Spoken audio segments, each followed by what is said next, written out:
บายดีมากโดยสบายดีจะมีอายุจากปีแล้ว18อายุ18ปีนี่ที่ผ่านมาเคยสร้างครอบครัวมาแล้วบ่ยังบ่เคก็คือมาในมื้อนี้คือน้องออกมาแต่คลิปคือจังได๋เอาเปิดใจอยากสร้างครอบครัวบ่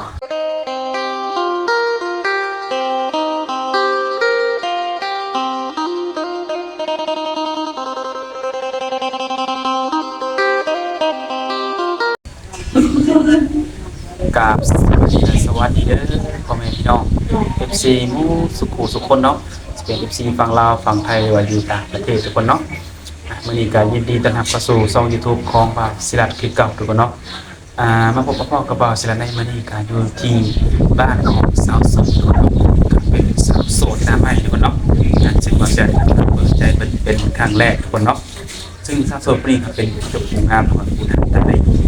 หน้าตาดีทุกคนเนาะเป็นครั้งแรกเนาะกับผู้ว่าสิพบถึงใจน้ำลมบ่ทุกคนเนาะแต่ว่ามื้อนี้ก็ถือว่าลมแห้งทุกคนเนาะบรรยากาศลมแห้งหลายทุกคนเนาะไปกสิบ่ระยะห่างทุกคนเนาะเดี๋ยวว่าซันนี่จะพาเพื่อนพี่น้อง FC มันสุขทุกคนเนาะเขาอบรมกับสาวโสดใหม่ของเฮาคนนี้กันเลยทุกคนเดี๋ยวทุกคนเนาะจะได้มาหาทางสาวโสดหน้าใหม่เดี๋ยวผมเนาะเป็นครั้งแรกน้องหลานเนาะก่อนอื่นก็ทักทายก่อนสบายดีมาก โดยสบายดีจะส ส บา บาย ย ดี ดีเนาะถือว่ามาหากันเป็นมื้อแรกทุกคนมื้อนี้เนาะมีชื่อว่าจังได๋ชื่อน้องนี่น้องหนิบ่น้องหนิมีอายุจักปีแล้ว18อายุ18ปีโอ้เป็นผู้สาวกำลังขึ้นเด้อกำลังสิเป็นสาวเต็มสาวเลยทุกคนเนาะอายุ18ปีนี่ที่ผ่านมาเคยสร้างครอบครัวมาแล้วบ่ยังบ่เคยยังบ่เคยเนาะเรียนจบแล้วบ่จบแต่ม จบม .4 โดยก็ซ้ำบ่ได้จบออกกลางปี .4 บ่จบซ้ำแม่นบ่โดยเรียนฮอดออกม .4 โดยแต่บ่ได้เซ็กภาคที่2แม่น โอ้คือบ่ถ่ายจบก่อนค่ะบ่ได้แม่ก็บ่สบายบ่มีคนเบิ่งแน่ โอ้บ่มีคนเบิ่งแม่ก็เลยออกมาเรียนมาเบิ่งแม่โดยโอ้ เอาเรียนมาได้จักปีนั่น ปีปลายแล้ว ปีไปแล้ว แล้วปัจจุบันนี้น้องได้เฮ็ดเวียกเฮ็ดงานหยัง เฮ็ดขายตามขายตำโดยเป็นห้านตัวเองบ่บ่เป็นหานหัวหน้าแต่ขนาดเฮ็ดอยู่ไสเนาะ อยู่สวรรค์อยู่สวรรค์ โดย คืออยู่ในลาวเฮานี่เนาะ แม่น โอ้ปัจจุบันนี้ก็ยังเฮ็ดอยู่บ่ทุกมื้อ โดย แต่ว่ามื้อนี้จังได๋หยุดบ่ แม่นขอลาเพิ่นมายามแม่แม่บ่สบาย แม่เพิ่นเป็นหยัง เพิ่นเป็นไข้เพิ่นบ่สบายหั้นนะ เป็นได้จักมื้อได้ เป็นได้อาทิตย์ปลายแล้ว ได้พาไปหาหมออยู่บ่ โดยพาไป หมอเพิ่นว่าเป็นได้ไข้ธรรมดานี่ ก็ไข้หวัดไข้หยังนี่ล่ะ ตอนนี้เป็นจังไดดีขึ้นแล้วบ่ โดยก็ไข้แน่แล้ว โดยก็คือมาในมื้อนี้คือน้องออกมาแต่คลิปคือจังได๋ เอาเปิดใจ อยากสร้างครอบครัวบ่ ยังบ่ทันเปิดใจเพิ่นก่อน เปิดใจมังก่อน โดย จะเปิดเบิ่งว่าแบบเฮานี่สิถูกใจหนุ่มๆหรือบ่เนาะ โดย หรือว่าสิมีคนเข้ามาลมบ่แม่นบ่ โดย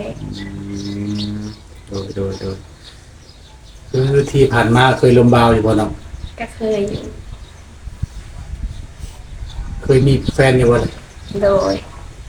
ตอนนี้ได้ซะ บ่มีตอนนี้โสด ตอนเคยมีนี่ไปตัวไปเจ้าก็ตัวกูว่า แล้วก็เอา โอ้กูว่าตัว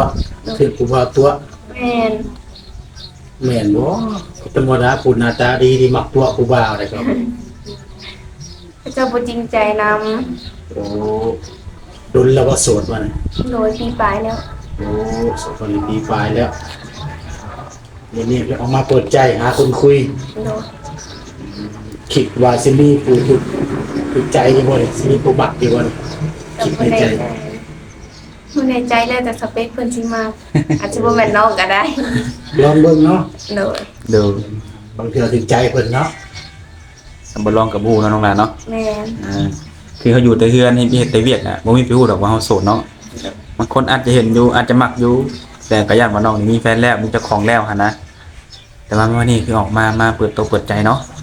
หลายๆคนก็ได้รับรู้ว่าซั่นซะก็น้องอายุ18ปีนี่ถ้าน้องอยากมีแฟนนี่น้องสิเอาอายุหลายปานใดน้องหลาน เท่าไรก็ได้บ่จำกัด บ่จำกัดมันบ่ บ่จำกัดอายุเลยโอ้ แบบว่าแล้วแต่เบิ่งวาสนาเฮามันบ่สิได้แฟนอายุน้อยหรืออายุหลายเนาะ แม่น อืม ถ้าว่าคนครบ15 ปีมาเดซันเอาได้บ่เป็นลูกเป็นผัว โดยก็ได้ ได้เนาะ โดยก็เพิ่นดูแลเฮาได้ มันสำคัญแหละคือคนดูแลเฮาได้ โดย แต่ว่าเพิ่นสิอายุน้อยหรืออายุหลายก็แล้วแต่มันบ่ โดย คือน้องเคยมีแฟนผ่านมานี่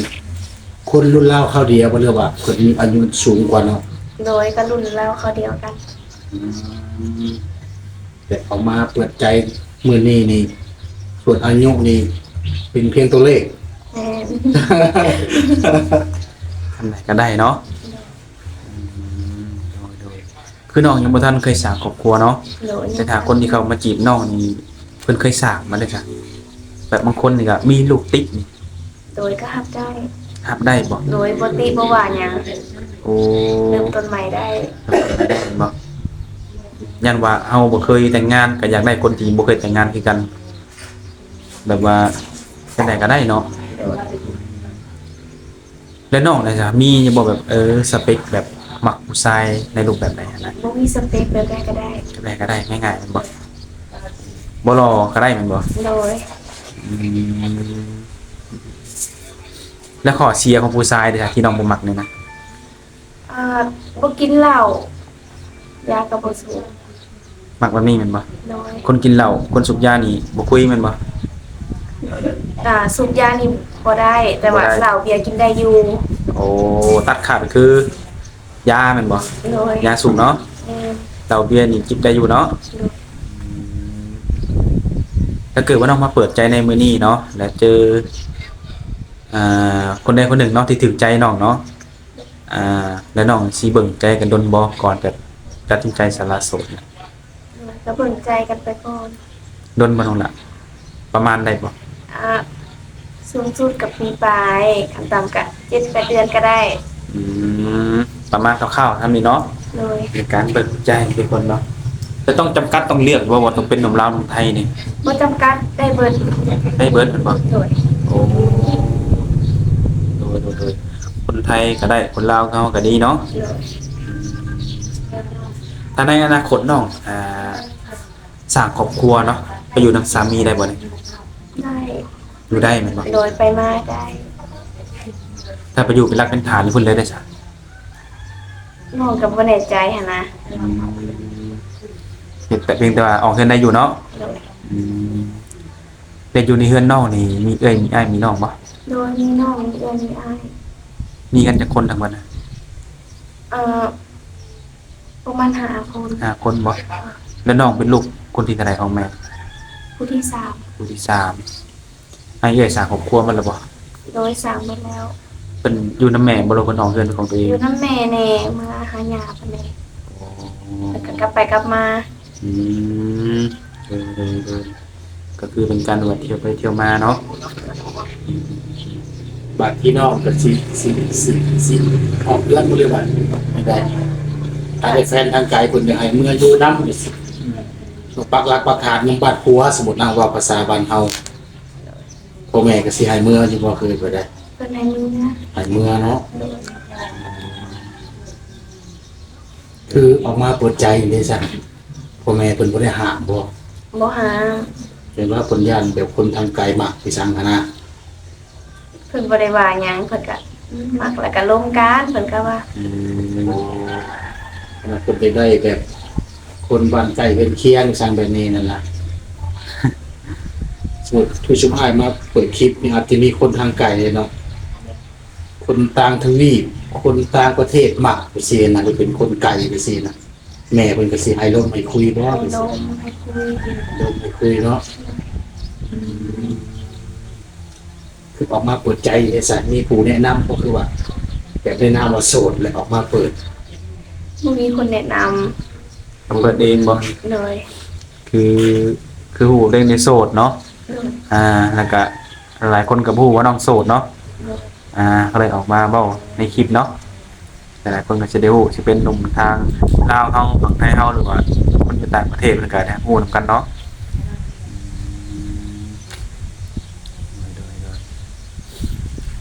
แหละคือปัจจุบันเนี่ยเป็นสายอยู่กับภายในกันน้องมึง อยู่กับแม่แม่น้องอ้าย ยังอยู่วันทุกมื้อนี้ โดย ดูแล้วเห็ดนาอยู่บ่แต่ละปี โดยเฮ็ด กลุ่มกินบ่เขาวนำสัมปลาก ระวงพุ่มกลางปีก็จะเปิดแล้ว เขาบ่งามบ่หรือว่าหน้าหน่อย เข้าบ่งาม เขาบ่งามมันบ่จะถามว่าเขางามคือกลุ่มกินอยู่เนาะ โดย เรื่องการไปกันมาเห็นเวียกของน้องได้จ้ะเที่ยวเองบ่ แม่เที่ยวเองกลับไปกลับมา แบบไปมื้อเช้ามื้อแลงกลับนี่ตัวได้ บอกไปอยู่ลำหานเพิ่นแบบวันผักก็ต้องมาเพื่อนแม่นะกลับไปกลับมา มีวันพักอยู่เนาะ โดยวันอาทิตย์ โอ้ได้ติดเป็นพักวันอาทิตย์ โดย เงินเดือนหลายปานใดเนาะงาน 2ล้านหา 2,500,000 โอ้เดือนหลายซะ กินอยู่น้ำเพิ่นบ่ แม่น คำบ่ได้เสียค่าเช่าค่าซื้อแม่นบ่ บ่ได้เสีย สิเดือนมารับเงินเต็ม โดย ถือว่าโอเคอยู่เนาะเฮาบ่มีค่าใช้จ่ายหยังหันนะ กุ้มบ่เนาะมันอยู่2 ล้านต่อเดือน กับบ่กุ้มน้องใส่มีแต่หาแสนกีบแต่นั้นก็ฝากมาให้แม่ไปกวดไปห้องหมอ โอ้นี่เงิน2 ล้านนี่เนาะเอาไว้ใส่นี่500,000กีบ โดย อีกล้านกว่าแล้วฝากไว้ให้แม่ คือซุมเอื้อยซุมอ้ายจะเป็นบ่ได้ช่วยบ่ศรัทธาพยาของแม่ ป่วยเพิ่นก็ให้แม่คือกันพาแม่ไปกวดนู่นนี่นะ เพิ่นก็ให้แม่คือกันเนาะ สมทบกันเนาะให้พี่น้องกันมันบ่ โดย โอ้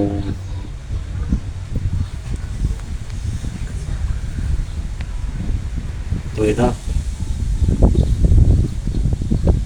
ต้องไปรถจักรบ่ไปเวียกไปงานนี่ โดย โอ้ เที่ยวเอง คือเสียก็เสียได้ค่าน้ำมันแหล้วเนาะ แม่น บ่มีบ่บ่าวแท้สวรรค์แต่มาแซวมาจีบน้องนี่ ก็มีแน่เพิ่นหยอกแน่แต่น้องก็บ่ได้ใส่ใจปานใดหันนะ เป็นจังไดคือบ่ใจใจบ่มักบ่ ก็มักแต่ว่าบ่กล้าลงเพิ่นน่ะนะบ่กล้าทักนู่นนี่นั่นน่ะนะ ยัดเจห้ายมีเพิ่นบ่รอ บ่แม่นว่ายันเจหายแบบใจเฮาบ่กล้าหันนะ ยันว่าบ้ามีบ่รอยังมาหยอกนะ ยัน เครียดดิ ยันเพิ่นปฏิเสธ คือเพิ่นหยอกเฮานี่เฮ็ดเฮาเฮ็ดมันใจเฮานี่มักเพิ่นอยู่เนาะแต่บ่กล้าใช่แม่นบ่บางทีเพิ่นหยอกเฮานี่เฮาบ่จริงจังอีหลีแม่นบ่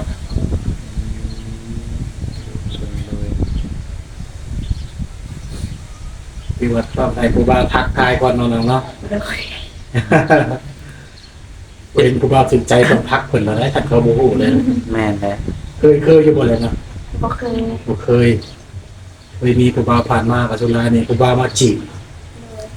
เดี๋ยวมาจีบผู้บ่าวโลด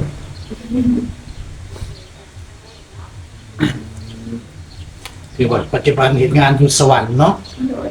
เฮ็ดหลายปีแล้วนะ ได้ปีปลายแล้ว โอ้กลัวที่ผ่านมาเคยไปไทยอยู่วะ ยังบ่เคย ออกจากโรงเรียนแล้วก็ไปเรียนน้ำลาวเอานี่เนาะ โดย ขึ้นอยู่บ่ในใจจะไปดู ก็คืออยู่ สุดที่อาจะไปไทยเพิ่นเคยไปได้ เพิ่นอยู่บ้านก็เฮ็ดงานอยู่ลาว งานเราคือกัน อาชีพที่มักนี่อาชีพเนี่ยสนุก เป็นเด็กเสิร์ฟไปเลยขายเฟอขายตาม ถ้าให้เลือกเป็นเจ้าของเองนี่น้องอยากเฮ็ดหยังธุรกิจ ขาย เนาะ ตาม ขายตำ เป็นเจ้าของห้างขายต แม่ ประสบการณ์มาทางนี้แล้วเนาะ เลยมีความฝันจะเปิดห้างเป็นของตัวเองเล็กๆน้อยๆก็ได้ ไปเฮ็ดงานนำเพิ่นไปเป็นลูกน้องเพิ่นนี่เป็นเด็กเสิร์ฟสิบ่หลวงเป็นมือโปรตำเลยนี่ ตามเลย ำเป็นเซฟกูหนาเอามาหุ้มมาได้ว่าสิ ได้บ่น้องล่ะ โดยได้ ว่าสิเอามาหุ้มเอาผักว่าเอาว่าสิล่ะ เคียงมาเถอะนะแบบให้น้องตำอย่างเดียวนะ มาลองซิมือ โดยแม่นมาวัดเบิ่งสาวอันเชโนที่ตำแซ่บสำใดเนาะพอสิเปิดห้างเป็นของตัวเองได้บ่หั่นนะถ้าเปิดห้างน้องสิเปิดสิไสครับ เปิดอยู่แถวบ้าน บ้านนี่บ่ ทำไม่ได้ เปิดในเฮือนหลังนี้บ่รู้ว่าได โมอยู่แคมป์ทางก็ได้เสาดินเพิ่นซื้อดินเพิ่นนั่นลูก มั่นใจบ่ในฝีมือตัวเอง โดยมั่นใจ แสดงว่ามีคนย่องหลายได้เนาะคนย่องหลายลูกค้าหลายแม่นบ่ แม่นหลายทุกมื้อ นี่แหละการเปิดร้านอาหารเนาะพิสูจน์ว่าแซ่บบ่แซ่บขึ้นอยู่เบิ่งจากลูกค้าเนาะ การเฮ็ดอาหารเนาะเป็นฝึกอบรมมาบ่หรือว่าแบบหมักเฮ็ดหมักแป้งจังซี่เนาะคือไม่ได้ กับพึกแหน่แล้วก็หมักเห็ดแหน่ เป็นหักอาชีพแบบในการเฮ็ดอาหารเนาะ เราขายส้มตำอะไรอยู่สวรรค์เนาะ โดย มีซื้อห้านบ่ มีพันทีเด็ดตำทีเด็ด ห้านตำทีเด็ดอยู่แถวใดนั่นแหละของสวรรค์ อยู่รักสอง อยู่หลักสอง โดย ตามชีเด็ดกับคำซื้อกันช่วงซีแซ่บเนาะสิล่ะ ชุดนักคำว่าเด็ดอะไรนะเผื่อว่ามี FC อยู่ลาวเฮาหรือว่าFC ฝั่งไทยเพิ่นดินเที่ยวเท่านั้นเนาะ โดย อยากไปอุดหนุนน้องเพิ่นก็ไปได้ทุกคนเนาะหรือว่าถ้าไปบ่ถูกก็ติดต่อน้องได้แมันบ่ แมนติดต่อน้องได้ มีหยังทางติดต่อให้เพิ่น ไลน์ มีแต่ LINE บ่ โดย เฟซบ่แนบหยังบ่มีบ่ น้องกระลินอยู่ใดๆก็ใหายได้ โอ้แล้วแต่คุณอยากได้เนาะ โดย ถ้าเพิ่นอยากสะดวกอยากโทรทางใดคุยทางใดก็ให้ตัวนั้นเนาะคือเฮ็ดเวียกน้องก็สิมีเวลาลงโทรศัพท์อยู่น้องอะ โดยมีแต่ตอนเที่ยงตอนบ่าย เป็นตอนบ่าย ๆโดยกับวันพัก ๆโอ้กับช่วงบ่มีลูกค้าแน่แม่นบ่ โดย ถ้าว่าเข้าเฮ็ดเวียกปุ๊บนี่บ่มีลูกค้านี่เฮาลินโทรศัพท์ได้บ่ โดยได้ ยกเว้นแต่ลูกค้าเข้าเนาะ โดย ก็สิมีเวลาลงกับผู้บ่าวหรือว่าหนุ่มๆเจ้าเนาะทุกคนเนาะ สมมุติว่ามีลูกค้าโทรสั่งให้ไปส่งสั่งก็ได้บ่ สิเป็นเงินไปส่งบ่ได้มีแต่หนาทีตาม โอ้แบบเรียนโทรสั่งเนี่ยตามมาได้อยู่เนาะ โดยแล้วเพิ่นก็หาคนมาเอาเองเพิ่น โอ้ก็มีลูกค้าทางนี้มีที่บ่ บ่มี ทางเฟซทางหยังเพิ่นบ่ได้เคยโทรมาสั่งบ่ บ่มีแต่เพิ่นโทรสั่งของเดท5นะ อีกคนได้ถึงมือซะ ประมาณมื้ออื่นมันถึงจะกลับแล้ว ก็นี่คือลามาเยี่ยมแม่มาเบิ่งแม่นบ่ แม่เมียบ่สบาย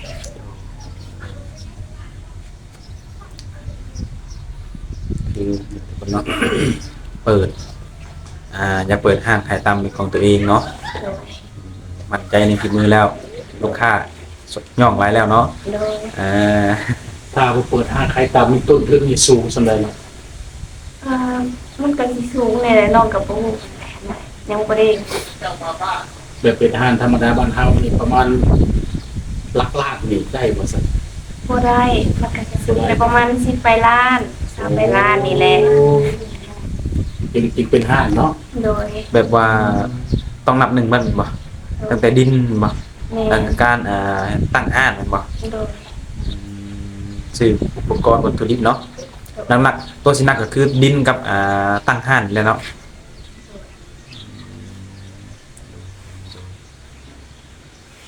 ก็ สมมุติแบบมีผู้บ่าวลมผู้บ่าวคุยอย่างเดียวสนองเพิ่นอยากมาลินมาเที่ยวอยากมากินสมตำทางนี้เด้ มาได้ สิว่า มาได้ มาได้บ่ โดย ถ้าบ่แม่นในฐานะแฟนก็ให้มาบ่หรือไปได้มาในฐานะแฟนอย่างเดียว มาได้ มาได้เนาะ โดย ถ้ามาสุมอาสิถ่ายคลิปพร้อมก็ได้บ่ มีได้ สิได้โปรโมทฝีมือตัวเองเนาะ แล้วก็ให้หนุ่มๆเพิ่นเนาะให้คะแนนว่าเป็นจังไดผ่านหรือบ่ผ่านเนาะถ้าเพิ่นได้มาชิมนอกจากขายตำแล้วมีขายอย่างอื่นเพิ่มเติมบ่ ขายเฝอหาเดียวกันมันสิกินกัน มีลาบมีหยังบ่ อันนี้มีแต่เฝอแล้วก็ขายตาม ตำเนาะ โดย เฟอกับตำนี่ตัวใดขายดีกว่ากันเนาะ ที่เป็นเฝอ เฟอบ่ โดยมันจะเป็นอาหารเศร้าแน่ทำแน่นะ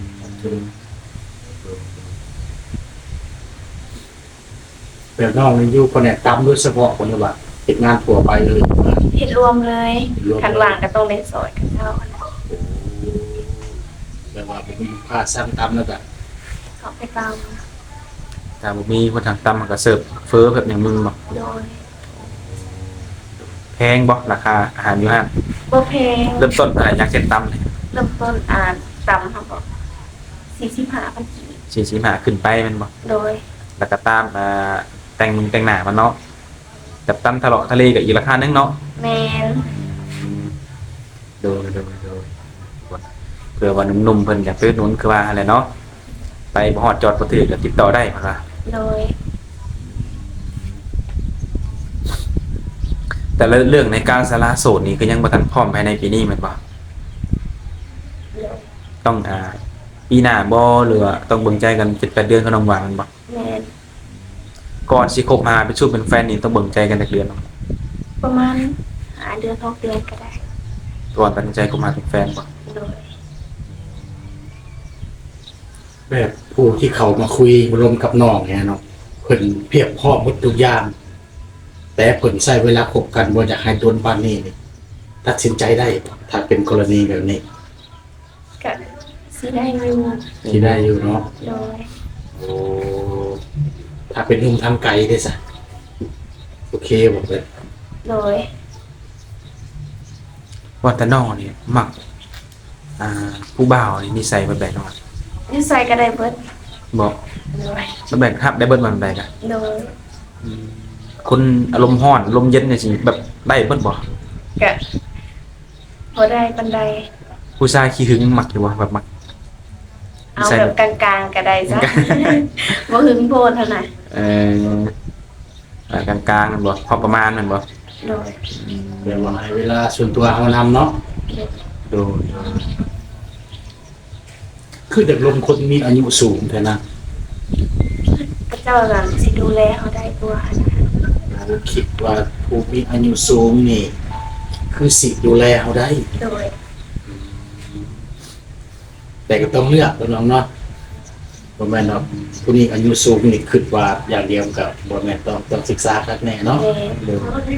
ต้องลงมันลองใจกันไปเมืองก่อน โอ้ลมกันก่อนศึกษากันก่อนวัดใจกันซะก่อนเนาะ แม่น ว่าแต่น้องในความสูงเท่าไหร่น้องล่ะ บ่จื้อความสูงก็อีก บ่จื้อบ่ หนูยังบ่ได้แทบเลย มัน50ฮอดบ่ ประมาณ ประมาณน้ำหนักในสลาบ่น้ำหนัก ประมาณ51 52 บ่เจอหนุ่มๆอย่าได้สเปคตัวนี้เนาะความสูงกับน้ำหนักมันนะแต่คือน้องนี่คนที่เขามาจีบน้องบ่ว่าสิเป็นคนอ้วนคนดำนี่คุยได้เบิดแม่นบ่ โด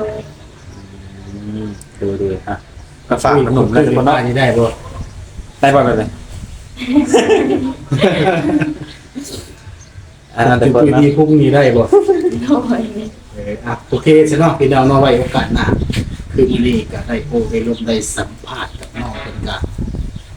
ละเอียดเติมบ่สิดัดเนาะ โดย ไว้โอกาสหน้ามาอัปเดตมาถามคร่าวๆแล้ววันอาทิตย์พุ่นแหละพี่น้องพี่น้องเพิ่นมีเวลาว่างไม่ได้พักผ่อนเนาะ โดย แล้วมาอัปเดตให้ FC อีกทีหนึงว่าเปิดใจไปนี่มีคนคุยทางใด หรือมีแล้วบอกหรือบ่ทันมีก็สิถามอีกทีหนึงมาบ่สิดัด โดย สำหรับมื้อนี้เอาสำนี้ก่อนเนาะ โดยสบายดี สบาย โดย ดี สบายดี